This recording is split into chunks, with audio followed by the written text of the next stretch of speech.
Olá, muito boa tarde a todos. Penso que já todos terão percebido que estamos naquela famosa sexta-feira, aquela que nos permite finalmente descansar um bocadinho. Pronto, alguns não será bem assim, mas pelo menos temos aquela fabulosa sexta-feira.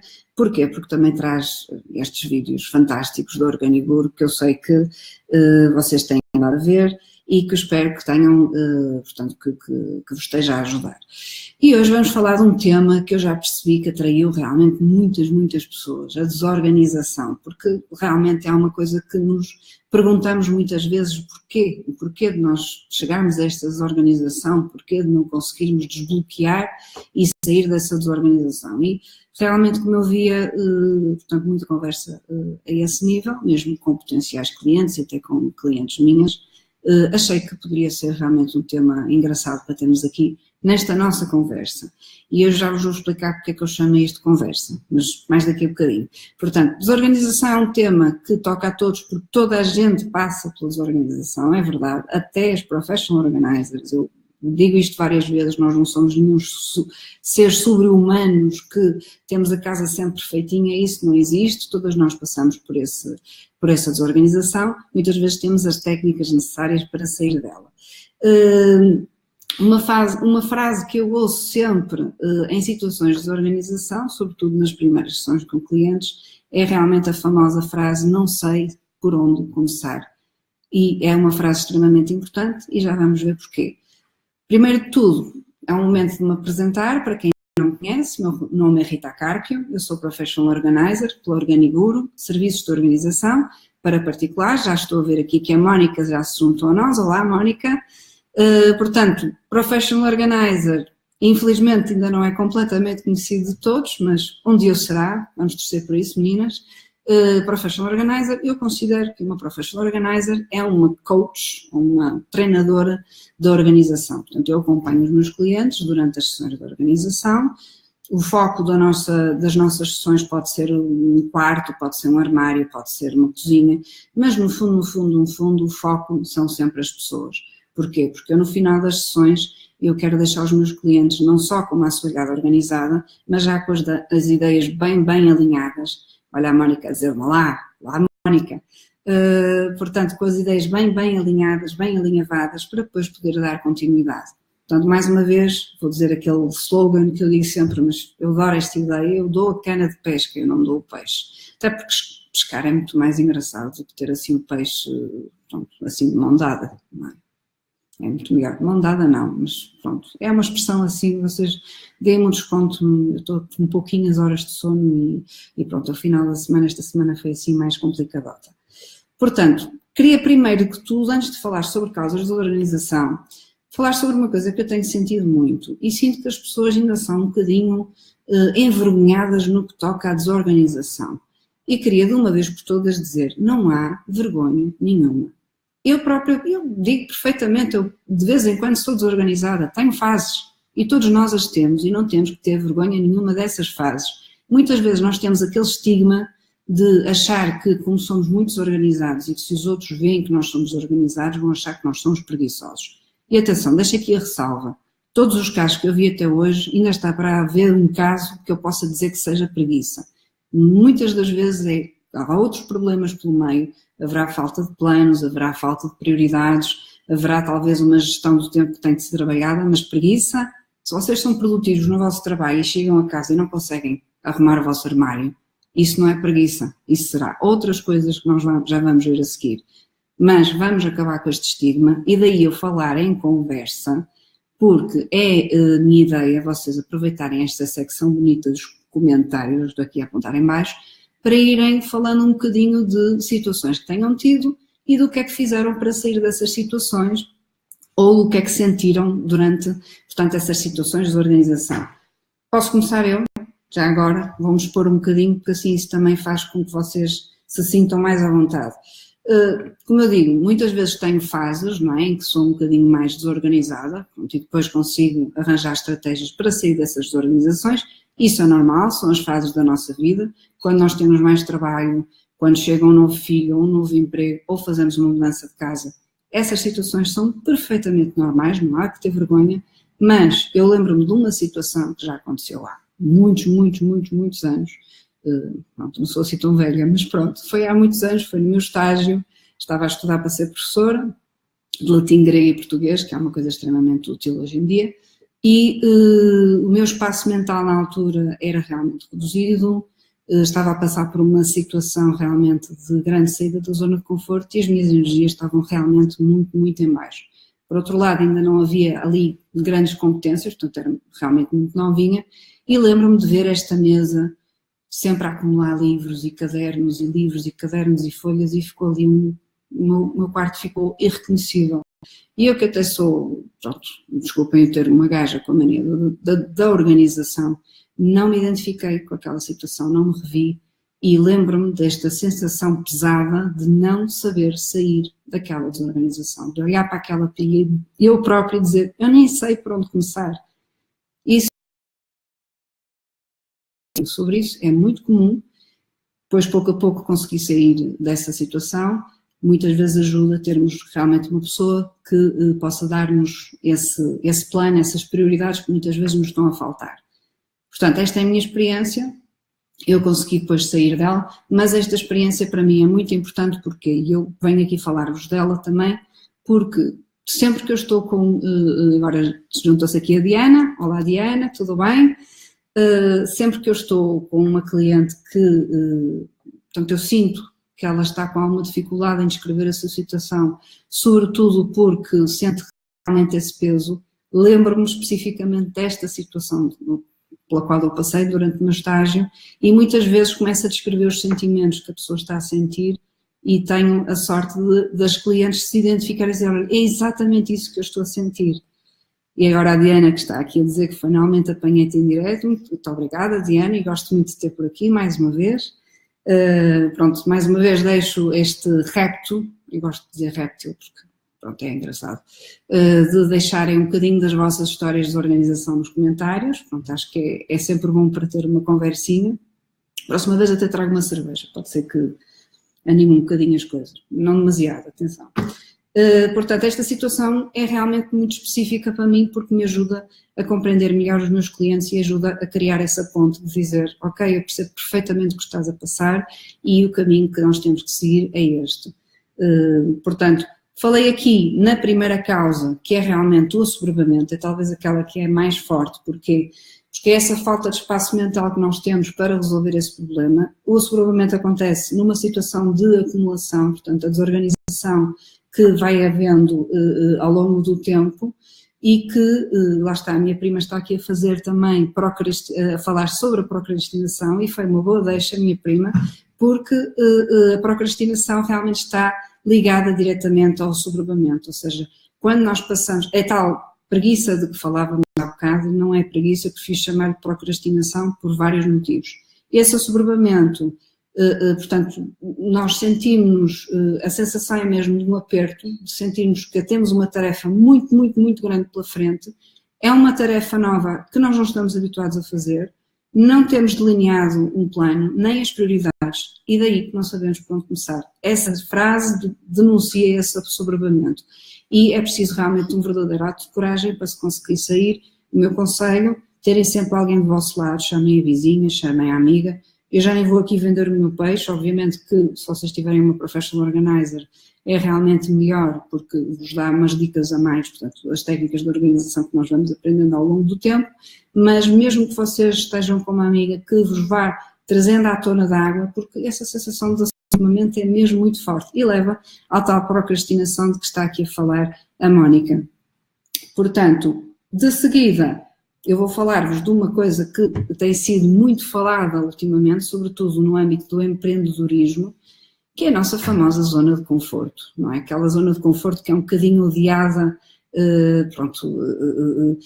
por razões que têm a ver com a nossa produtividade, costuma-se dizer que tudo cresce fora da zona de conforto, mas ninguém se pergunta, ou pelo menos não nos perguntamos com muita frequência porque é que existem essas zonas de conforto. Portanto, a zona de conforto, no fundo, existe um bocadinho por todo o reino animal.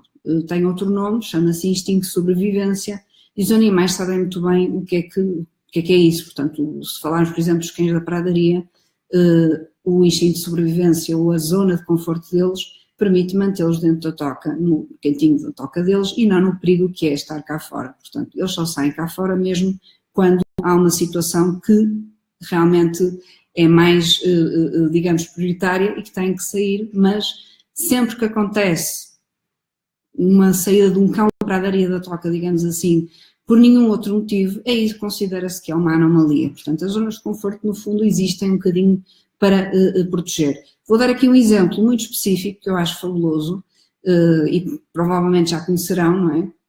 Porque exatamente sair dessa zona de conforto, mesmo naquilo que diz respeito ao reino animal, é considerado antinatura. Temos o caso dos lobos, o caso fabuloso dos lobos. Os lobos sempre foram considerados, não é? Até nas histórias que a gente leu e que a gente lê, não é? Tanto da Capuchinho Vermelho, é sempre considerada aquela figura muito, muito odiada e inimiga, digamos, de tudo aquilo que é bom. Há o mal da fita, não é? E durante muito tempo os lobos não conviveram com os seres humanos. A zona de conforto dos lobos permitia que eles se mantivessem sempre afastados dos seres humanos. Até que houve um dia um lobo, assim no meio do nada, que se lembrou de ir para perto dos seres humanos e começar a pedir comida. E por acaso até foi bem tratado. E houve um segundo lobo que fez isso e um terceiro lobo que fez isso e começou a haver cada vez mais lobos a fazerem isso, até que houve ali uma divisão e hoje nós temos o nosso Canis lupus, que é o cão, que veio realmente, que é primo do lobo e que aconteceu, portanto, devido a essa saída da zona de conforto. Foi um salto evolutivo. Portanto, um salto evolutivo ditado pela natureza que permitiu, porque aí havia realmente um intuito maior, que era aquele de sobreviver, porque já não estava a funcionar daquela forma, então houve um salto evolutivo e criaram-se então os cães a partir daí. Nós não estamos completamente dependentes da natureza, não precisamos que a natureza nos dite quais são esses saltos evolutivos que nós temos de dar. Nós próprios, quando começamos a sentir que há um desconforto, que é a tal desorganização, temos então que ter esse ato de coragem de aceitar a mudança, aceitar o novo e sair dessa zona de conforto, permitir-nos arranjar estratégias para nos organizarmos. Mas, como é algo que não é fácil, muitas vezes essa falta de coragem de sair, de aceitar a mudança e de sair dessa zona de conforto é que faz com que nós nos mantenhamos naquilo que conhecemos, que é o nosso armário, que está ainda por organizar.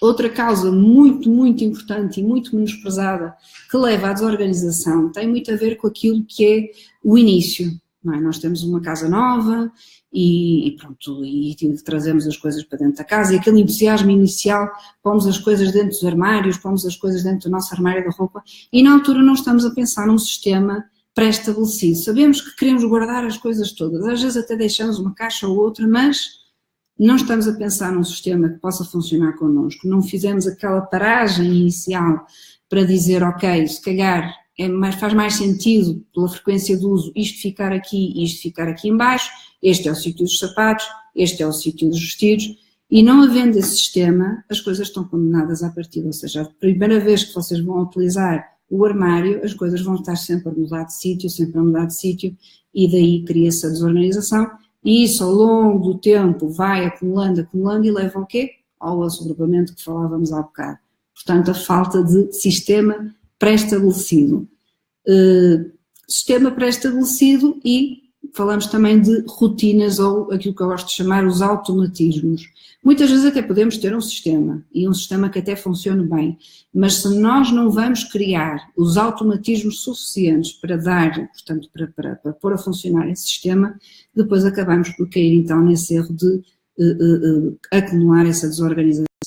E quando falo de automatismos, falo de coisas até bastante simples, porque às vezes pode parecer, não é? Bem sei, pronto, às vezes a dobragem da roupa ou a colocar as coisas nas gavetas, eu sei que não é uma coisa, não conheço ninguém que tenha assim um prazer grande em fazer essas coisas. São coisas que a gente tem que fazer, mas não precisa de ser uma coisa muito demorada. O automatismo permite-nos fazer esse tipo de coisas quase sem nós darmos por ela. Portanto, eu quando falo de automatismos, falo de, por exemplo, chegar ao final do dia e saber que é a hora de dormir, portanto ligamos a hora de dormir a outra tarefa, é mais fácil quando nós associamos a uma rotina que tem mesmo de ser, que é o ir para a cama, e nessa altura podemos pegar duas ou três coisas que nós temos e dobrar e pôr dentro da gaveta. Atenção, quando eu falo de dobrar, não me interpretem mal, eu vejo muitos vídeos sobre dobragens e tudo, e às vezes focaliza-se muito aquilo que são as técnicas de dobragem. Muito sinceramente, vocês têm que dobrar da forma que for funcional para vocês e adequada à vossa gaveta. Portanto, não é na dobragem que está realmente a solução. Vocês podem procurar, se quiserem, se acharem que isso vos vai trazer mais valias, sim senhora, mas eu continuo a dizer que é mais importante o automatismo do que propriamente dobrar exatamente como dobra a Marie Kondo ou outras organizers. Isso, para mim, pronto, não é talvez tão importante. Se vocês quiserem ter uma boa ideia daquilo que pode ser um automatismo, este vídeo está a ficar assim com uma qualidade, peço desculpa, mas isto, às vezes a rede faz destas coisas e com este tempo assim é mais complicado. Para ter a ideia daquilo que é um automatismo, vou pegar aqui na ideia das receitas, mais receitas que nós temos na cozinha, não é? Aquelas receitas que estão em livros ou que estão na nossa cabeça. E agora quero que vocês me digam o que é que vocês mais facilmente e mais rapidamente fazem na cozinha. Não são aquelas receitas que vocês estão fartinhos de fazer. Vou dar um exemplo, eu faço panquecas assim em 5 minutos, porque fiz a primeira vez, fiz a segunda vez e isto já está tão automático que quando os meus filhos me pedem, se fossem outras coisas, como eu ainda tenho que traçar um plano e o que é que eu vou fazer e o que é que eu vou buscar e se calhar vou começar por aqui, não, se calhar vou começar pelo outro, não. Vou pegar numa receita que sei fazer e então as panquecas já estão, já nem preciso pensar. O automatismo é isso, é já nem precisar de pensar, já está tudo inculcado, portanto, na nossa maneira de ser. E é isso que muitas vezes ajuda, é o truque que ajuda a manter um armário arrumado e sem ter assim muito esforço. E agora portanto a Mónica está aqui a dizer que dá menos trabalho ir ao Google que abrir um livro de receitas que está dentro do armário. É verdade, nós agora já estamos a mudar também os nossos hábitos, não se esqueçam que nós hoje em dia temos hábitos muito diferentes daquilo que tinham os nossos avós e os nossos pais, mas eu nem sequer vou focalizar nisso, porque realmente a organização que é hoje em dia, que era antigamente, é diferente e hoje em dia assumo que realmente seja mais complicado sermos organizados com as distrações e com o dia-a-dia que temos. Mas realmente às vezes é mais fácil, sim senhora, e há muitas formas de se fazer isso. Vou falar finalmente de uma última causa, peço desculpa, que também é muito importante, muitas vezes não nos ocorre, porque tendemos a pensar na desorganização e tendemos a protagonizar essa desorganização e esquecemos que muitas vezes também está dependente dos outros. Isto é verdade em casa e é verdade nas empresas, que é a falta de coordenação, a falta de comunicação e coesão de equipa, digamos assim. Dou exemplo, eu até posso ter um armário muito organizado e eu próprio ter os meus automatismos e as coisas até correrem muito bem. Se ou o meu marido, ou a minha empregada, ou outra pessoa qualquer que partilha o uso do armário não tiver as mesmas regras que eu, portanto os mesmos automatismos, um vai arrumar, outro vai desarrumar. E este contínuo, não é? Depois eu vou ficar com as energias em baixo, porque eu não vou estar sempre a arrumar as coisas dos outros. Não, é o que faltava, como se costuma dizer. Mas o que acontece é, não havendo essa comunicação, as coisas vão mudando de sítio, vão mudando de função. E isso leva a longo prazo a que haja realmente muita desorganização e um esforço maior de uma das pessoas. Portanto, o meu conselho nesse aspecto é perder algum tempo e arranjar uma forma de comunicação entre os dois, seja com o vosso marido, o vosso companheiro ou companheira e com a vossa empregada, de maneira a que todos saibam onde as coisas têm que ser colocadas. Nós muitas vezes fazemos isso, não é? Eu falo, não quero generalizar, mas as senhoras têm tendência a fazer isso mais do que os senhores, mas, mais uma vez, pode não ser assim, que às vezes mudamos as coisas dos sítios, até na cozinha, e depois não nos lembramos de comunicar, olha, as coisas, isto agora está aqui, era só para te dizer, pronto, quando fizeres de comer e tudo, e como não fazemos isso, claro, eles depois vão acabar por pôr as coisas realmente nos sítios que já estavam definidos à partida. Portanto, todas essas situações levam, efetivamente, a que depois haja essa desorganização viciada e mais uma vez acumulada que leva depois ao tal assoberbamento. Portanto, estas são as causas talvez mais conhecidas da desorganização. Deixo-vos só um grande conselho para quem sente todas estas causas e quer sair realmente dessa desorganização. A primeira coisa é avaliarmos a nossa situação, tentarmos perceber portanto, porque é que ela se criou, tendo em conta estas causas que eu vos dei, mas mais importante do que isso, façam uma tomada de consciência. O que é que vocês querem de um armário? O que é que vocês, qual é o vosso uso? Qual é a frequência com que vocês usam determinadas coisas? O que é que para vocês é a melhor solução?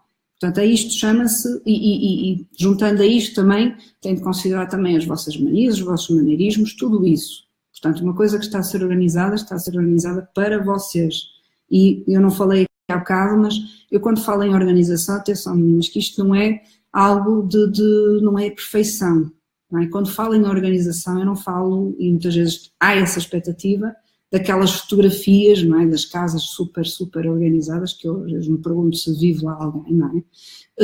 Eu sou até pró-desarrumação, e eu não falei nisso há bocado, mas aí há pouco tempo tinha posto uma fotografia de uma tenda que nós fizemos cá em casa, que foi meu filho tinha pedido para fazermos umas tendas, e eu fui buscar as minhas memórias de infância, e depois lembrei-me que eu era levada de 600 diabos, passava o tempo todo a fazer tendas, e fizemos aí uma tenda fabulástica, com as mantas todas, até fizemos o aperitivo antes de jantar dentro da tenda. Portanto, a casa ficou completamente em pantâneas neste momento, mas isso para mim não é desorganização, isso é viver a casa. No final, nós sabemos onde é que tínhamos que pôr as coisas, cada um fez a sua parte, eu também vou chamando os meus filhos, olha, tu fazes isto, tu fazes aquilo, e a sala ficou arrumada no instante.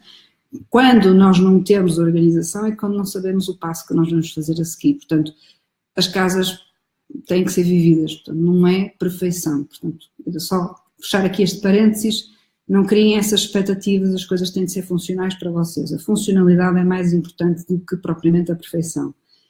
Mais uma vez, aquele passo que eu estava a dizer, portanto, têm de se conhecer, têm de conhecer os vossos hábitos, têm de conhecer aquilo que vocês querem para depois poderem delinear, então, no passo a seguir, um sistema de organização que sirva. Sejam assertivas, ou assertivos, portanto eu estou a falar para senhores e senhores, não vale a pena serem demasiado agressivos convosco mesmos, portanto isto muitas vezes não acontece por preguiça, mais uma vez, não se deitem abaixo, dizerem, os outros são assim, mas eu sou assado, não, nada disso, e também não vais para o outro extremo de dizer, eu não tenho nenhum problema e tal. Sejam assertivos, sejam honestos, digam, ok, eu tenho esta situação assim, assim, assim, e tenho de arranjar soluções para isto. É tão simples como isso.